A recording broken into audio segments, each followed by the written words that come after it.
Here's a video, our second day of snow. 2 days in a row of snow. Hopefully these big flakes will come through and be clear. It looks like I haven't seen this kind of snow in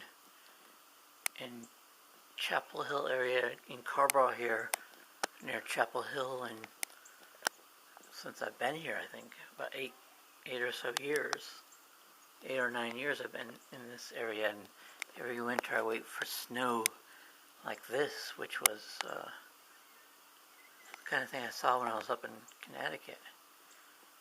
And it's the first time I've seen it in this area.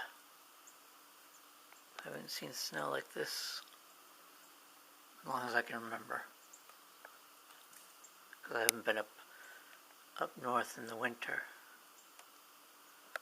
Grew up in Connecticut, now it's just down here in Chapel Hill, and the snow just is so deep for this area.